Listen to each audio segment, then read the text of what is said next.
The opinions expressed on this program are for general information only and are not intended to provide specific advice or recommendations for any individual. To determine which investments may be appropriate for you, consult with your attorney, accountant, financial advisor, or tax advisor prior to investing. Securities are offered through LPL Financial, member FINRA, and SIPC. This is the Margie Shard Show on Super Talk 1570. I'm Margie Shard, and you're listening to the all-new Margie Shard Show. I'm so excited to kick off my new radio show about finance, business, community, and the things that affect our lives on a daily basis. This show will air each Sunday on Super Talk 1570 from 10 to 11 a.m. and will also be available via podcast each Tuesday through our website at shardfinancial.com. To ask questions or talk to a financial advisor, go to shardfinancial.com and click on the Ask Margie a Question link.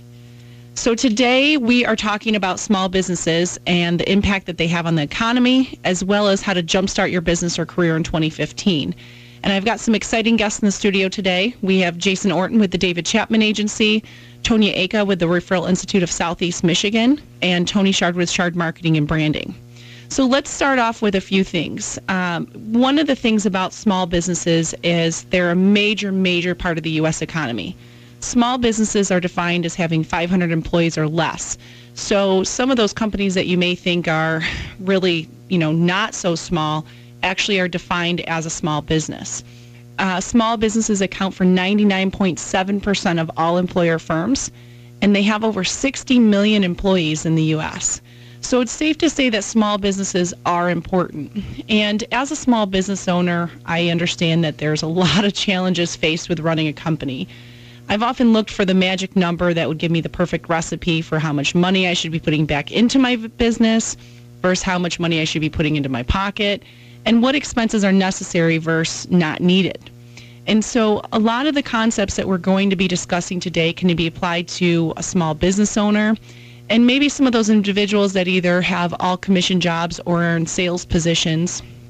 And so let's get started here. There's 3 things that I feel that every business owner must do. But a lot of business owners, including myself at times, struggle with these 3 things. The first thing is to pay yourself first. Every business owner really needs to be working with a financial planner and have not only a plan for your business, but also your personal financial situation as well. If you only have a plan for your business, but not for your long-term goals, then you could end up paying a lot more in taxes, not be able to retire, not have a proper succession plan or a way to exit strategy, way to sell off your business in the end. And so your personal situation as well as your business situation are just as important. Another thing is, if you haven't had a financial plan ever run for you by a financial planner, or if you haven't updated in a while, then it's really time to do that. There's no better time than the present. And the sooner you start doing that, the better your future is going to look. The second thing, and we're going to talk a little bit more about this later on in the show today, but having a strong marketing plan that changes with the times, that isn't stagnant, is really important. And if you're constantly looking to grow your business, then you know how important marketing is. However, one of the things I hear from people sometimes is that, I just want to stay the same, or I don't want to grow anymore. And while I get that, you have to still be marketing to bring in new business, because if you don't, your business will retract. You will go backwards. And it's been proven time and time through study after study that this happens. And so we're going to talk a little bit later about how to jumpstart your marketing in 2015. The third thing that I think is really important for business owners is to make sure that you're protected.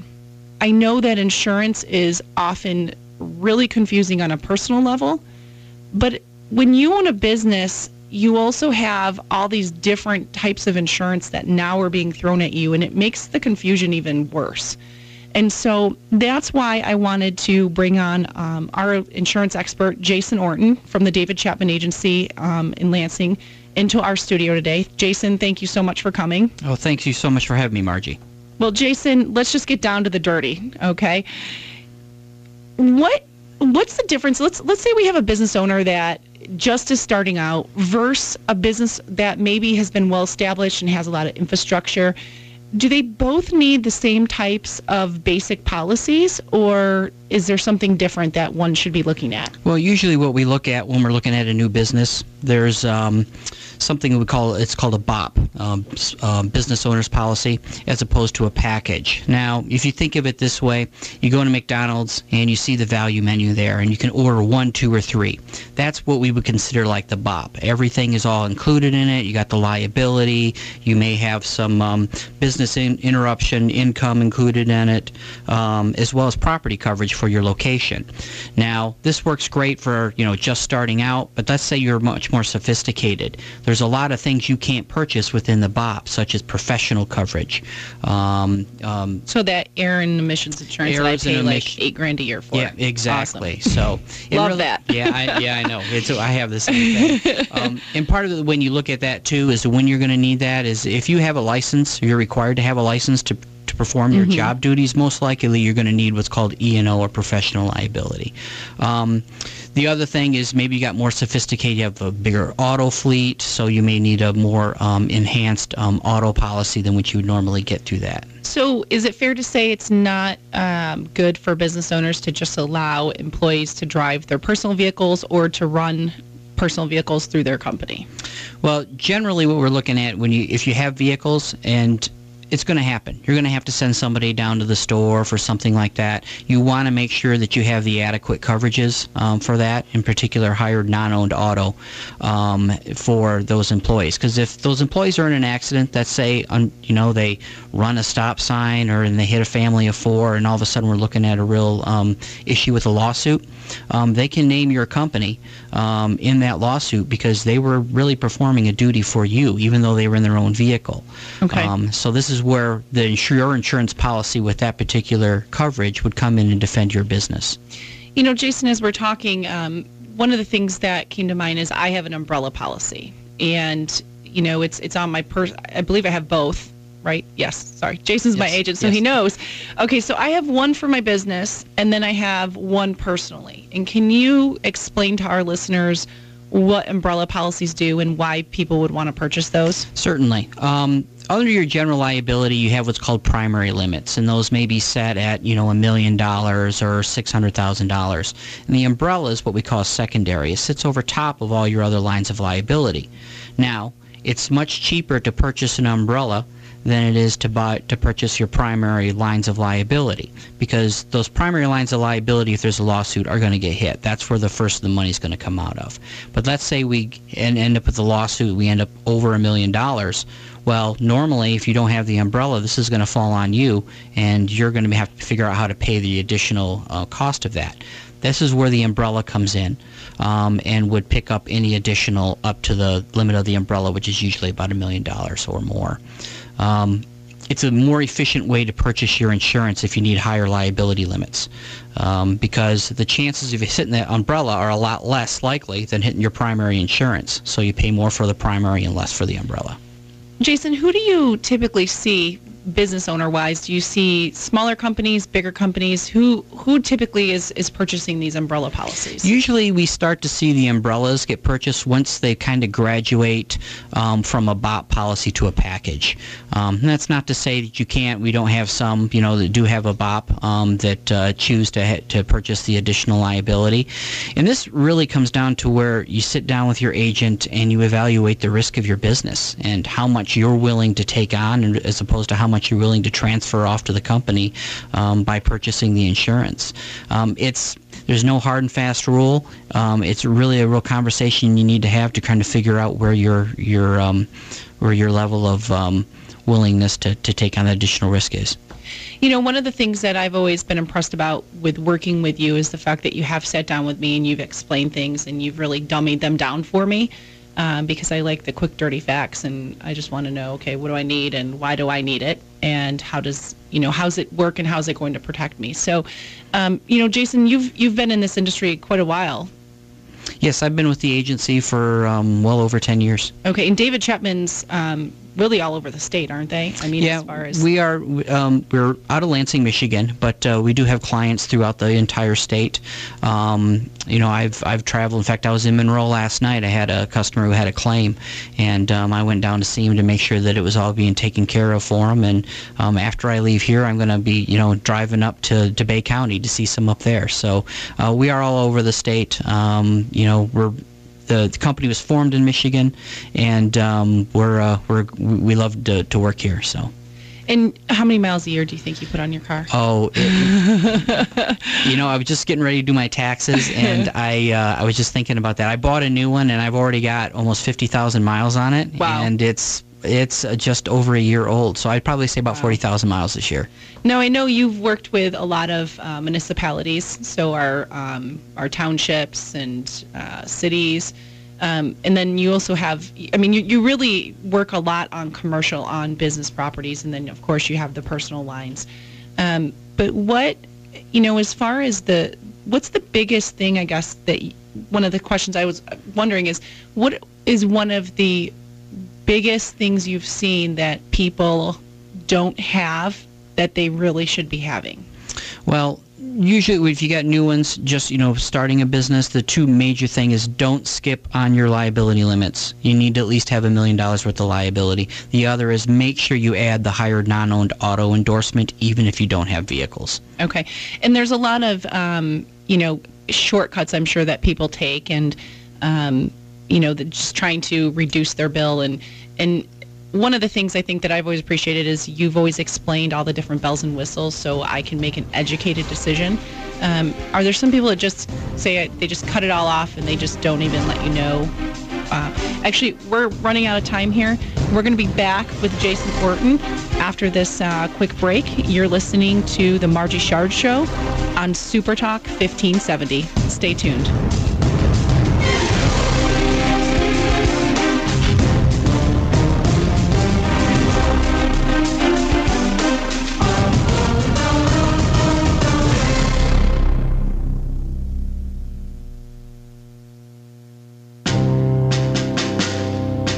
On the battlefield, there's a saying America's military men and women live by. Never leave a fallen warrior behind, ever. Off the battlefield, Wounded Warrior Project operates with the same goal. We leave no warrior behind. Wounded Warrior Project is a non-profit organization created to help our men and women returning home with the scars of war. Whether those scars are physical or mental, we're here to make sure that they heal. And whether it's helping those with post-traumatic stress disorder live a normal life again, or giving much-needed support to injured warriors in veterans' hospitals, because no one deserves our help more than the men and women who risk their lives to keep us safe. Wounded Warrior Project. We never leave a fallen warrior behind, ever. Learn more about what we do at woundedwarriorproject.org. In small towns and big cities, from coast to coast and around the world, Habitat for Humanity volunteers gather with purpose. Hand in hand, they come together. They may be strangers or they may be friends, but they are all builders of hope and homes. Hammers are raised, bricks are laid, dreams take shape, and another family finds shelter in a home they help build. Through their time and talents, Habitat for Humanity volunteers are helping change lives for the better, and in the process, maybe even changing their own lives as well. Together, we can eliminate substandard housing. Won't you join us? Support the work of Habitat for Humanity in your community or wherever your heart leads you. Now more than ever, please volunteer, get involved, and help build it. Visit us at habitat.org. Welcome back to the Margie Shard Show. I'm Margie Shard, and I'm in the studio today with Jason Orton from the David Chapman Agency. And we're talking today about small businesses, and right now with Jason, we're talking about insurance. And I know it's a topic that a lot of people go, oh, insurance. But right before our break, we left off, and one of the questions I asked Jason was, do you ever have people that just cancel out certain things on their policy and they don't really know what they're canceling, and then something happens and they need that coverage? Yeah, it does happen quite frequently, actually. I had a case just the other day where it was a new business owner. They were just starting up. So, of course, budget's tight. They're looking to do what they can to try and keep their bottom line as low as possible. And what happens is they often look at the liability limits and go, you know what, I don't want $1 million. Take me back to $500,000 or something like that. Well, really, the premium difference between the two is pretty small, and the exposure that they are really opening themselves up to is $500,000. Yeah, it's $500,000. A lot of money. Which they're starting business. All of a sudden, they have one major issue and they're done. In fact, not only are they done, but that they're probably going to have to come up with some extra money. The other thing is the higher non-auto, and I know I harp on this one frequently, is because this is such a big issue. Is that you have employees that are driving for you, even if it's just temporary. Run to the grocery store and pick up donuts for the office meeting or something like that. I mean, it's a huge liability. Most of the claims that I personally see tend to be auto claims. You got giant vehicles driving around hitting, things or people and cause a lot of damage. And the way the Michigan laws are with no fault, you can run into some real financial issues if you don't have the proper coverage. So, and really most of the time on a BOP, you can have this added, or even on your package policy, and it's usually $200-$300 a year. And Jason, just I know we talked about the BOP in the last segment, but just tell our listeners again what that stands for. Sure, it's a business owner's policy, okay. To reiterate, it's just a package of everything that you probably will need. Now, it's not going to have everything, especially when you get more sophisticated, but it's a great place to start off. They're usually very inexpensive, and the coverages are very broad. Okay. Now, one of the things I know that really confuses a lot of business owners, and I hear so many stories from my clients that are business owners and other business owners that I deal with in the community. They obviously hate paying workers' comp, and I've actually come across sometimes some owners that have gotten rid of their workers' compensation, and they say, well, I'm in an office setting, so I don't need it.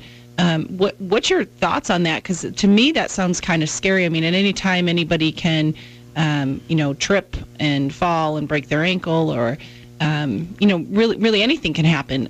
What's your stance on that? Well, workman's comp is one of them things that heavily regulated by the state. They make a lot of the rules of how that works. I run into this frequently with workman's comp where people say they don't want it, or this is a very famous one we have where, everybody here is subcontracted. Meaning we're going to give everybody a 1099, they're independent. But you really have to look at the guidelines that the IRS uses to determine whether that person is independent, and they're really looking at the same thing for workman's comp. So if that person... if you're setting their hours, if you're telling them how they have to do their job or any of those, they're considered an employee. And the state fines, I believe it's $1,000 a day if you do not comply with the law and have workman's comp on your employees that you need it.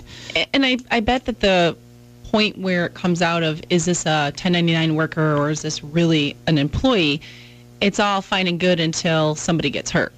Exactly. There's people who've gone years without ever having the coverage, and then all of a sudden, they have an injury, and now they're held liable for that. It can get very expensive, and you can have some heavy penalties from the state of Michigan. So, Jason, what are some common mistakes that you often see with business owners? One is the higher non-auto, having that, or the other one is actually going back to the workman's comp, is that not having their employees correctly classified, because you pay a different rate depending on the exposure they have. So you got somebody who sits in the office, they're, obviously the chances of them hurting themselves or injuring themselves very much is pretty slight. So the rate on that particular employee is very inexpensive, as opposed to maybe a roofer. they fall off the roof, it's going to be, big dollars, so the rate is much, much higher. And that's where you got to work with your agent to make sure that you're correctly classifying your employees for both the good of the company as well as you. Because you don't want to pay any more premium than you need to, but we do want to make sure that we are doing it correctly so that the company is, getting the premium they need to cover that exposure that they have. So you can't cheat the system, basically. You can't cheat the system. And I understand we often get the question, and as agents, we try and find you the best classification that we can justify. Because we're really working for both the company and you. And we want to make sure that everybody's happy and everything is done correctly. One of the things we've also been seeing, because obviously, when you're calculating your work comp, you're given a projection of how much you're going to have in payroll that year. But say you have a great year, and at the end of the year you doubled that. Well, the company was really covering workman's comp for all that additional payroll, so they come in and do what's called an audit. Usually it's a paper audit. Sometimes they'll send somebody in to sit and talk to you and go over your payroll figures. At that time, you'll either be assessed additional premium for the previous year, or you will have you get a return if, say, you didn't spend as much out. So is that based on per employee, or is it based on wages? So if I'm having a great year and I want to bonus my staff out, am I going to be paying more on workers' comp? Yeah, bonuses and commissions would be considered reimbursement to that employee, so that would be included in your workman's comp. Okay, good to know. Premium. The other thing that we're now seeing is because the state recently has made it much easier for contract employees to claim on somebody else's work comp, such as yours, that now a lot of the companies are also, when they do the audit, say you do have a subcontractor, and say your subcontractor, your cleaning person who comes in, they're now requiring not just a certificate of workman's comp insurance or a sole proprietor waiver from that subcontractor, but also a general liability certificate as well that can prove that, yes, they are completely a separate entity. They have nothing to do with, Shard Financial, and because if we are not able to supply those things, the company can assess that payroll you paid to that subcontractor as if you paid one of your employees. Because, in fact, if that janitor then makes a claim, it is likely the company will be required to pay. Interesting. Jason, one of the things that I think is so important about, for me at least, when I got into financial advising, and I started right out of college, and after I'd been, with a firm for 5 years, I left and started my own company, and I went independent. And the reason I went independent was so I wasn't going to be told what to sell my clients, and really to have that autonomy of doing what's best for my clients without, hearing it from the higher ups about what they wanted me to necessarily invest my clients' money in. So you're an independent agent, and I think that there's a big difference. And I know from my experience, there was a big difference when I moved from a captive firm to your agency, where you have all sorts of different companies. Do you want to just touch on that a little bit about how that works? Oh, certainly. We are what's considered an independent agent in the state of Michigan, which allows us, we have contracts with several other carriers, such as Acuity or Selective or Auto Owners, for example, which allows us, when your policy comes up, that we can then, send it to all those markets, see who's going to have the best coverage for the best price, and then we come back and show you that. Often with a captive, they can only show you the one option. And if that captive doesn't want that option, they, have to send you somewhere else or say, hey, I can't help you out. In my opinion, I really believe independence is the best way to go, because you're really working for the best interest of that client. And I fully agree with that. And, one of the things I wanted to say too, our director of operations, Jen Verschure over at Shard Financial, she came in my office the other day and said, I'm just so impressed with Jason, because she literally had moved from one agency to your agency.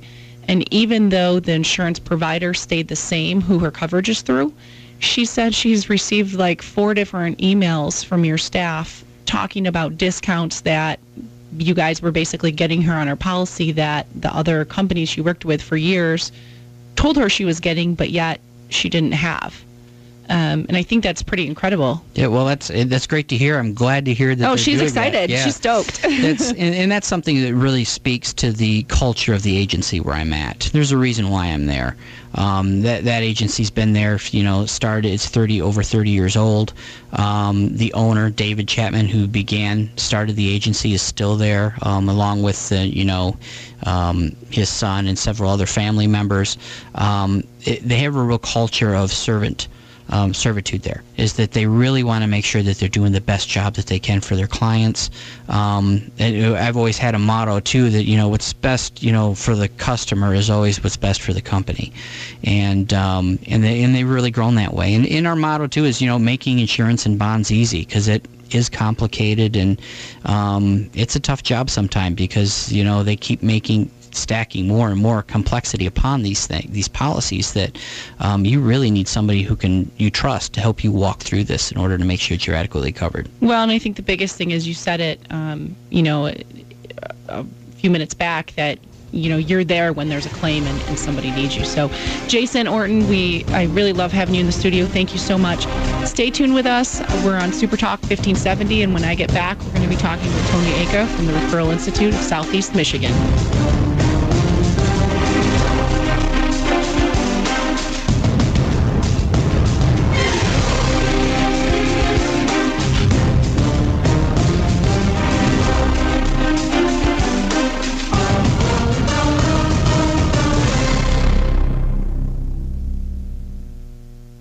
$7,000 high school students drop out every school day. That's 1 every 26 seconds. So here's a 26-second message of encouragement. Hi, I'm Maria. You don't know me, but I'm proud of you. I'm proud of how you deal with challenges at home with your family and your friends and in your neighborhood. And I'm proud of how you stay strong when times are tough, for staying focused when everyone around you is, distracted. I'm proud because you want to graduate. Because once you graduate and get that diploma, nobody can take it away from you. Do you have 26 seconds to convince a student to stay at their desk? Now you can share your message of support at boostup.org. We can keep students in school. Visit boostup.org and take the first step. Brought to you by the U.S. Army and the Ad Council. Being safe and sound should be everyone's priority at home. In times like these, theft and violence can strike anywhere and at any time. Prevention is the best deterrent against becoming a victim. Keep your house well lighted and always lock doors and windows. Outdoor motion-controlled lights, alarms, and security cameras add an extra level of protection. Never leave valuables in plain sight. Vary your schedule and routines, and if you ever feel unsafe, trust your instincts. Home safety is a family effort. Be sure your kids know important phone numbers in case of an emergency. Tell them never to answer the door if you are not home, and designate a safe place they can go for help if they arrive home and suspect something isn't right. To learn more about protecting your home and family, visit ncpc.org or contact your local law enforcement agency. A message from the U.S. Department of Justice, National Crime Prevention Council, and the Ad Council. Welcome back to the Margie Shard Show. I'm Margie Shard, and I'm in the studio today with Tonya Acha with the Referral Institute of Southeast Michigan. Tonya, thank you so much for joining us. Thank you, Margie. I'm happy to be here. I'm happy to have you here, too. So one of the things with businesses, and I know a lot of business owners where referrals are basically pretty much either 100% of how they get new business or a really big percentage. I know personally a huge percentage of my business is on referral. And one of the things that really helped my business was figuring out how to verbalize why I do what I do. And Tonya, you have this, you have these 5 steps to referral success. And the very first thing is you've got to know your why. Because if you don't know your why, how are you going to be able to communicate that to your referral sources? And how will you really attract the type of clients that you really enjoy working with? My why, before I went to Referral Institute, I knew why I was doing what I was doing, but I just I didn't know how to verbalize it. I didn't know why it was important to talk about. And for me, I left a national broker-dealer after being there for 5 years right out of college. And the reason I left is, I had a client come in and she had lost her husband. She asked me if she was going to be okay, and I couldn't look at her and tell her, I couldn't look her in the eye and tell her yes, she was going to be okay, or no, she wasn't. I knew everything that was going on with their investments that I managed, but I knew nothing at the time about his pension election. I didn't know about Social Security. I didn't know what they had decided in their prenup. I didn't even know they had a prenup at the time. So here my client, her husband had gotten brain cancer and within a week had passed away. And we had this situation where it evolved very quickly, and I was not prepared. And so I decided after that, I had to start adding more value to my clients. And so that's when I really decided I wanted to become a financial planner and not just, manage investments, but also have, that planning aspect. And so, going to Referral Institute and, really, I guess, learning how to verbalize that. Why is that so important, Tonya? Well, it's important because it's going to help you identify, who you want to work with, first of all. You want to work with women and families and couples to help protect them. It's not just to collect a paycheck. Many times I work with business owners and they say, I give great customer service or I have the best products. And everybody's saying that. There's not a person on the planet that's going to say I give horrible service or my products stink. So by being able to articulate why you do what you do and put that passion and that emotional connection and that what we call the emotionally charged connection to it, it not only helps you identify who your true target market is, but it will also help your prospects, and it'll also help your referral sources to identify who are those individuals that you can help in a more significant way that's going to create that drive for doing what you do, more rewarding experience for doing what you do, as well as really targeting the type of people that you want to work with and that you feel that you're going to be able to truly protect. And also helping your referral sources give you those referrals. Absolutely. So you talk about target market. I want to just briefly touch upon what is target market. I think we hear this and it gets flown around a lot, but really, what is it? In the way we coach, target market truly is a very specific core type of person or core type of profession, depending on your industry, that you work with. It needs to be a target that you enjoy working with, and it also should be a target that is profitable. We're all in business. We all need to collect a paycheck, but by really drilling down and being very specific about the types of individuals that you want to work with really helps your referral sources identify where to look and how to find those prospects for you, how to bring you up in conversation. Because Margie, for you as a financial advisor, I'm sure you will help pretty much anybody who has money invest their money. Why? No, maybe not. You've really defined your target market, though. Yeah. But many times when I first start working with business owners, they'll say, I'm looking for anybody who has money to invest, or I'm looking for anybody who wants to buy a house. But that doesn't help your referral sources in finding those referrals. So if you can drill it down for them and make it a little easier for them, you're still going to get anybody who wants to buy a house, or you're still going to get anybody who wants to invest. But by being more specific, it really helps your prospects. Okay. And you talk about a referral team. Yes. And a lot of our listeners probably have never heard of a referral team. What is a referral team? A referral team are individuals who are like-minded as you, have the same or similar target market. They're talking to the same types of clients that you're talking to, and are committed to really wanting to help you build your business, help their clients, and they're willing to invest some time to learn and be educated on how to effectively refer one another. And there's some commitment involved in that. So, we talk about the cost of referrals and, the cost of what it takes to get a referral versus what it takes if you're going to go through traditional marketing, billboards, radio, things like that. What's the big difference? The big difference is typically people that are referred to you, they're going to close at a higher ratio. They're going to be more profitable because you don't need to invest as much money into traditional marketing. Don't get me wrong. I think traditional marketing still needs to happen, but they're going to come to you already ready to buy, or at least already interested in your products or service. Studies have shown 1 out of 6 referred clients will buy from you, and they also buy 3 to 4 times more. So there's definitely some value in getting those personal introductions, and typically if the right target market, you're going to have an awful lot more fun working with those clients as well. Absolutely. I mean, I love the fact that I get to go in my business every day, and the clients that I work with are clients that I genuinely, they're genuinely good, fun people that get me and I get them.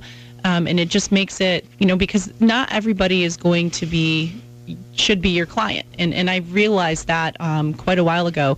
And, it just makes your life so when you go into your business, I don't feel like I'm at work. It's just a part of who I am and what I do. And the people that I'm surrounded with are phenomenal people because I've gotten to really get to know them on a more personal level. So, with the referral team, you talk about training your referral team. How do you train your referral team? Well, that's hard to answer in a very short radio show. There's a lot of individual training that goes into it. It depends on your profession. It depends on the people that are on your team. But a lot of times it's sharing some stories, giving them some successful scenarios of how you've been able to help your clients, tooting your own horn and how you've been able to make a client's day, setting those little tones and those little tips in their mind every time you talk with them, will definitely help feed them some information, but it's much more strategic than that. I would love to be able to go into all the information on the radio show. Unfortunately, we don't have enough time, but there's definitely some strategy. It can't just be, hey, Margie, refer me to anybody who wants to grow their business. It needs to be a little more strategic and a little more planned, and there needs to be some time and energy put into it. So there's work involved in this. Yeah, absolutely. Okay. And it can be fun because typically when you're working with referral partners, they're people that you enjoy hanging out with. So if you're passionate about what you do and you've got some like-minded people that you enjoy hanging out with, educating them is just another piece of the pie to building your business and sharing your passion with others. Okay, so we've got a few minutes left, and when you talk about the 5 steps to referral success, one of the pieces is networking activities. And right. I used to run around with my head cut off like a chicken, and I used to go everywhere. And over the years, as I, got married and then had a child, and, my business is growing, and now I've got employees and everything else, time becomes more and more precious. What do you tell your clients that, how to choose what to go to? Because I've gotten very selective, and I've worked with you quite a bit on this, on, really where my time goes and what I go to and really what, and it for me, it was great because I go to the things that I really enjoy going to, where it's fun and it doesn't seem like I'm at a networking event. But what do you counsel people on this? Because I had an issue before I met you. I mean, I was everywhere.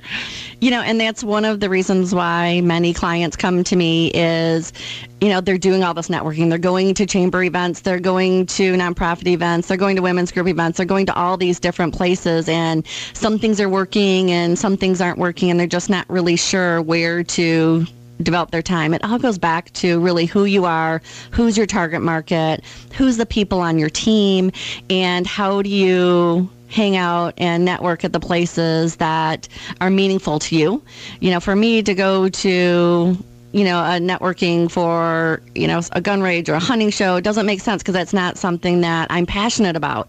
Yet for me to go to a networking event and hang out with 100 women, who are committed to serving the community, it's going to be more meaningful and you're going to find more like-minded people. So really trying to first start with who you are and what you're passionate about and who your target market is, and then be selective from there. 2 to 3 networking organizations consistently is what we recommend, with a little bit of mix of diversifying it every once in a while, but not consistently. You want to make sure that they're organizations that you can dig in deep to and actually participate. And it really seems to me like everything goes back to that why.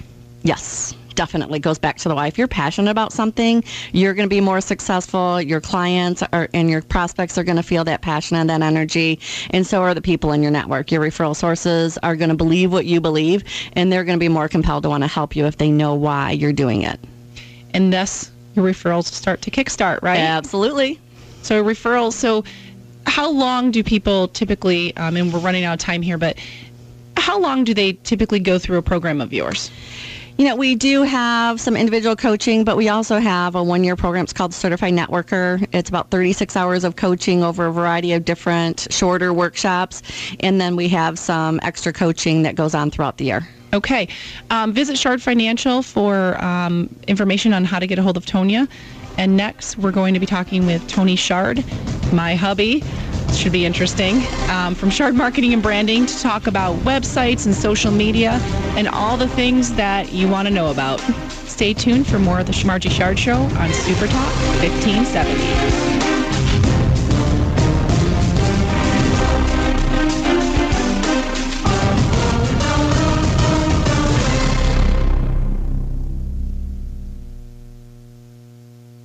From all walks of life and in nearly every corner of the globe, Habitat for Humanity volunteers come together to share their time and their hearts with families in need. Men and women, young and old, the experienced and the beginners. And while they are all different, they are also all the same. They are all builders, dreamers. Through determination and perseverance, in the heat and the cold, in the early dawn and sometimes late into the night. Together they offer new hope and an opportunity for a better life, working side by side with Habitat partner families. Together we can eliminate substandard housing. Won't you join us? Support Habitat for Humanity in your hometown or wherever your heart leads you. Volunteer, get involved, and help build it. Visit us at habitat.org. I love my husband, but he's often irritable and unpredictable. I kept trying to get John to change, but things just didn't get any better. I didn't realize that our difficulties had anything to do with his drinking. I told our pastor about some of our problems, and he suggested I go to Al-Anon family groups. I didn't think I would be comfortable with people I didn't know, but I decided to try a meeting. What I heard at the Al-Anon meeting really opened my eyes. People told stories about their lives. Their problems were very similar to what I had been going through. I couldn't believe there were other people who felt the way I did about so many things. It was such a relief to meet people who understood what I was going through. Now I'm learning things that help me manage my life better. I finally have some peace of mind. Are you troubled by someone's drinking? You might be surprised at what you could learn in an Al-Anon family group meeting from people just like you. Call 1-888-4-AL-ANON or visit alanonfamilygroups.org.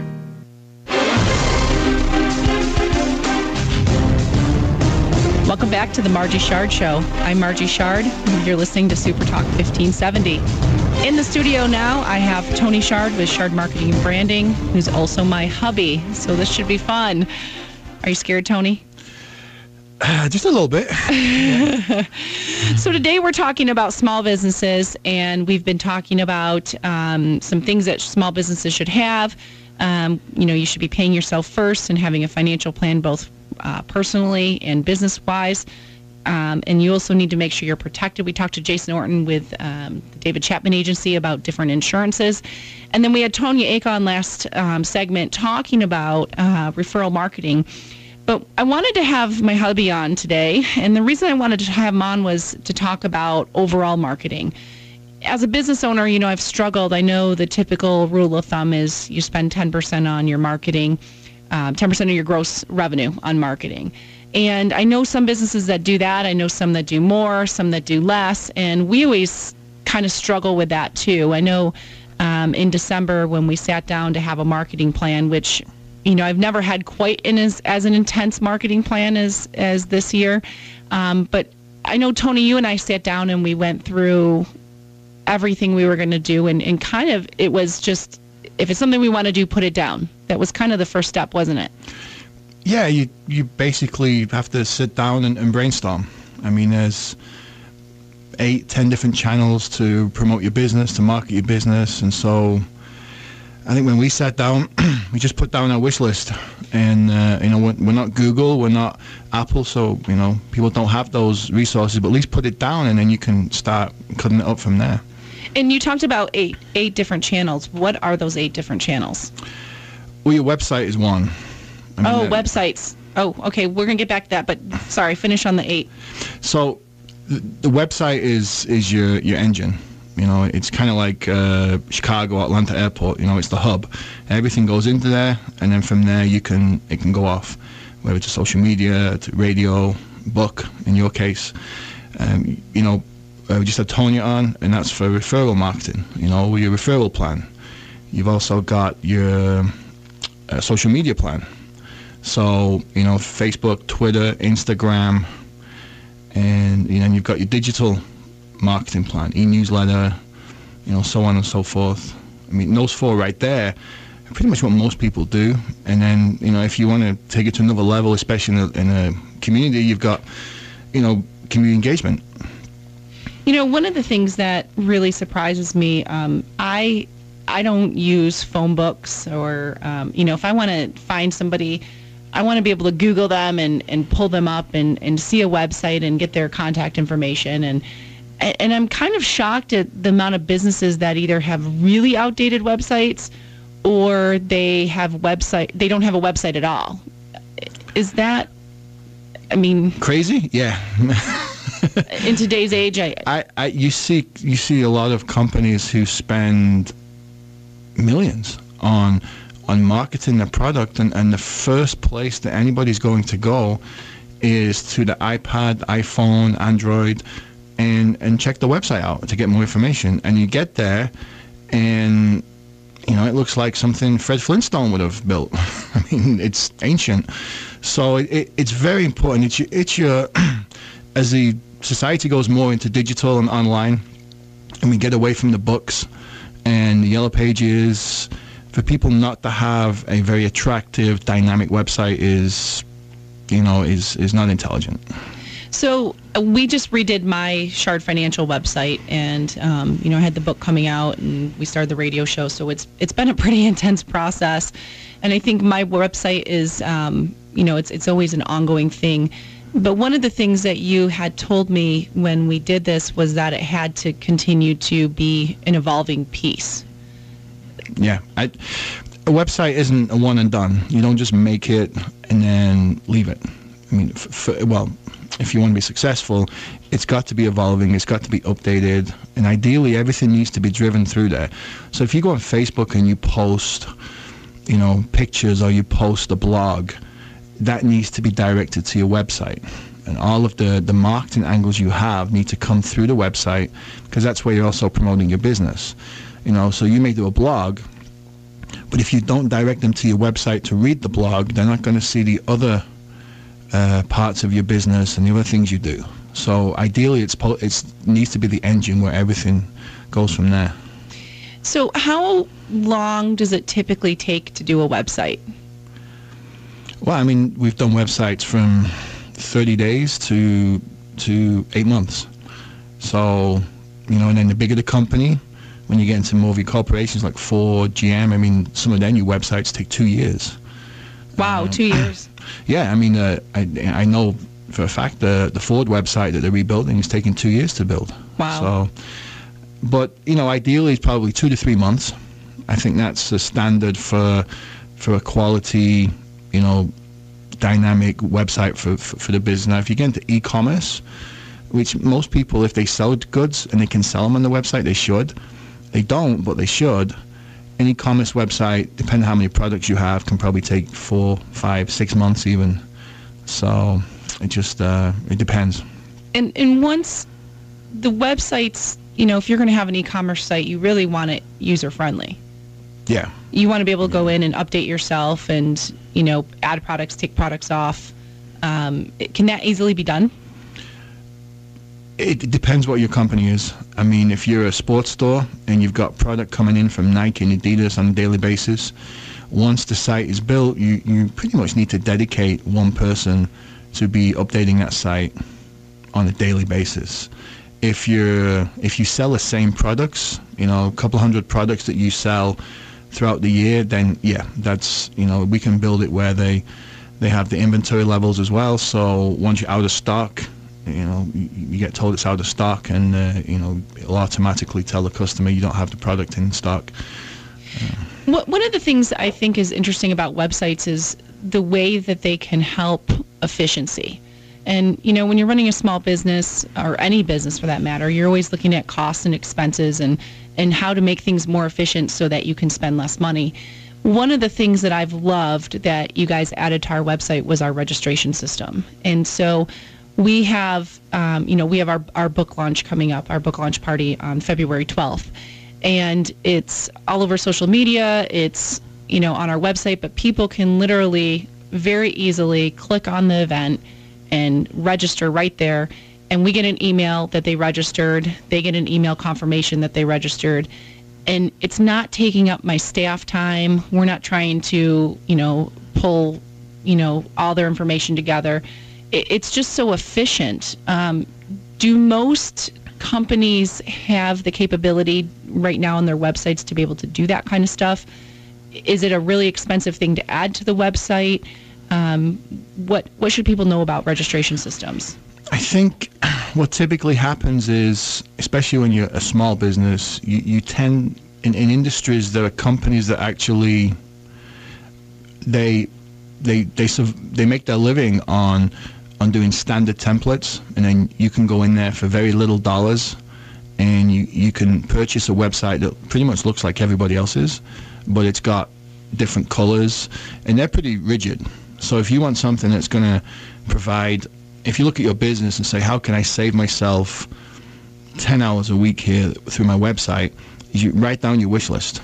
And typically, then there are easy fixes to that.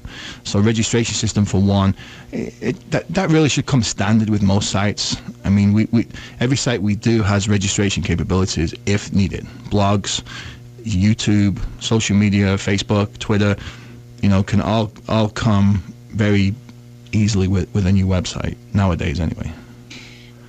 When you're looking at some of this, let's talk about social media for a minute. How important is social media in a company's business nowadays? Well, it's very important.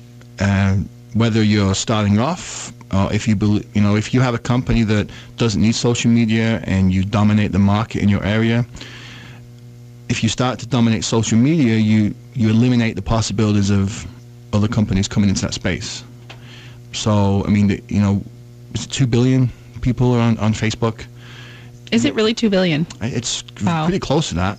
Wow. And when you look at that, the potential is unbelievable. And now you can purchase products direct from Facebook through your company. So there's different plugins you can get that allow you to sell your product on Facebook.